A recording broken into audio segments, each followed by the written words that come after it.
السلام علیکم ناظرین، ایک عابد نے خدا کی زیارت، دیدار و ملاقات کے لیے 40 دن کا چلہ کیا۔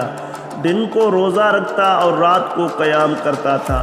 اعتکاف کی وجہ سے خدا کی مخلوق سے یکسر کٹا ہوا تھا اور اس کا سارا وقت آہ و زاری اور راز و نیاز میں گزرتا تھا۔ 36ویں رات اس عابد نے ایک آواز سنی، شام 6 بجے تانبے کے بازار میں فلانا تانبا ساز کی دکان پر جاؤ اور اپنی مراد پالو۔ عابد وقت مقررہ سے پہلے پہنچ گیا اور مارکیٹ کی گلیوں میں تانبا ساز کی اس دکان کو ڈھونڈنے لگا۔ وہ کہتا ہے، میں نے ایک بوڑھی عورت کو دیکھا جو تانبے کی دیگچی پکڑے ہوئے تھی اور اسے ہر تانبا ساز کو دکھا رہی تھی۔ اسے وہ بیچنا چاہتی تھی۔ وہ جس تانبا ساز کو دیگچی دکھاتی وہ اسے توڑ کر کہتا 4 ریال ملیں گے۔ بڑھیا کہتی 6 ریال میں بیچوں گی۔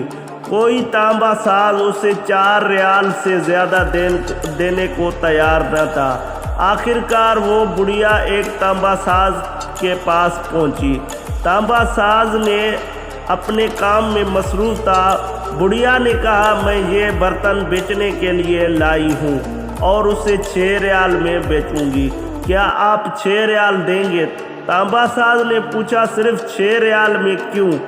بڑھیا نے دل کی بات بتاتے ہوئے کہا، میرا بیٹا بیمار ہے، حکیم نے اس کے لیے نسخہ لکھا ہے جس کی قیمت 6 ریال ہے۔ تانبا ساز نے دیگچی لے کر کہا، ماں جی یہ دیگچی بہت عمدہ اور قیمتی ہے، اگر آپ بیچنا ہی چاہتی ہیں تو میں اسے 25 ریال میں خریدوں گا۔ بوڑھی عورت نے کہا، کیا تم میرا مذاق اڑا رہے ہو؟ کہا، ہرگز نہیں، میں واقعی 25 ریال دوں گا۔ یہ کہہ کر اس نے برتن لیا اور بوڑھی عورت کے ہاتھ میں 25 ریال رکھ دیے۔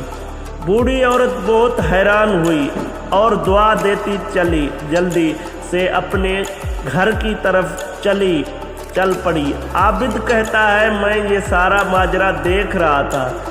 جب وہ بڑھیا چلی گئی تو میں نے تانبے والے دکان سے کہا، چچا لگتا ہے آپ کو کاروبار نہیں آتا۔ بازار میں کم و بیش سبھی تانبے والے اس دیگچی کو تولتے تھے اور 4 ریال سے زیادہ کسی نے اس کی قیمت نہیں لگائی اور آپ نے 25 ریال میں اسے خریدا ہے۔ بوڑھے تانبے ساز نے کہا، میں نے برتن نہیں خریدا، میں نے اس کے بچے کا نسخہ خریدنے کے لیے اسے پیسے دیے ہیں۔ میں نے 1 ہفتے تک اس کے بیمار بچے کی دیکھ بھال کے لیے پیسے دیے ہیں۔ میں نے اسے اس لیے یہ قیمت دی ہے کہ گھر کا باقی سامان بیچنے کی نوبت نہ آئے۔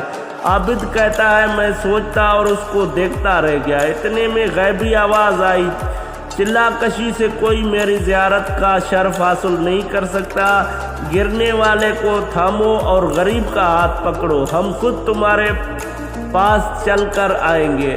اللہ کریم ہمیں سمجھ اور